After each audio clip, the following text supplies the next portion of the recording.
បើពួកគេធ្វើបានអ្នកក៏អាចធ្វើបានដូចគេដែរគ្មានរឿងដែលថាមនុស្សកសាងអ្វីៗដោយខ្លួនឯងនោះទេអ្នកអាចទៅដល់គោលដៅរបស់ខ្លួនបានដោយសារជំនួយពីអ្នកដទៃប៉ុណ្ណោះរឿងមួយដែលធ្វើឲ្យអ្នកជំនាញខុសពីអ្នកដទៃគឺពួកគេនឹងសុំអ្វីគ្រប់បែបយ៉ាងដែលគេត្រូវការពួកគេនឹងសុំពេលសុំជំនួយសុំដំបូន្មានសុំការប្រឹក្សានិងសុំការណែនាំពួកគេនឹងសុំឲ្យអ្នកដទៃជួយប្រាប់ពីវិធីច្រៀងគូរូ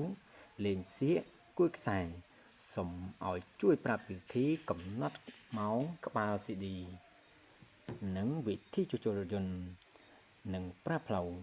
ពួកគេនឹងសុំឲ្យអ្នកជួយចែករំលែករូបមន្តធ្វើនំកុកគីសូកូឡាស៊ីបនិងរូបមន្តផ្នែកហិរញ្ញវត្ថុការធ្វើតាមការណែនាំអ្នកជំនាញនឹងជួយឲ្យអ្នកអាចរកឃើញគោលដៅរបស់ខ្លួនបានដូចគ្នាចូលគូសរូបភាពសុបិនឲ្យបានច្បាស់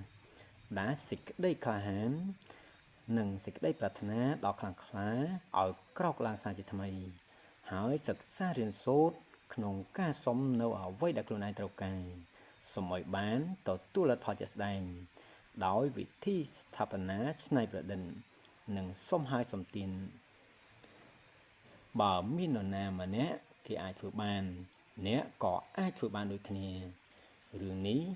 បានទទួលការពិសោធន៍រួចមកហើយគឺមនុស្សរាប់ពាន់ដែលយកឈ្នះក្តីភ័យខ្លាចនិងក្តីសង្ស័យនៅក្នុងខ្លួនបានទទួលការបន្តការសិក្សានៅសាកលវិទ្យាល័យរៀបការនឹងមនុស្សក្នុងក្តីសុបិនចាប់ផ្ដើមធុរកិច្ចរបស់ខ្លួនបោះពុម្ពសៀវភៅពង្រីកធុរកិច្ចរបស់ខ្លួនឯងទិញផ្ទះថ្មីថ្លៃដោយមិនចាំបាច់ដាក់ប្រាក់កក់ហើយទៅសម្រាកលំហែកាយនៅរដូវក្តៅនៅតាមកន្លែងប្លែកៗដោយមិនឲ្យខ្លួនឯងជួបការលំបាក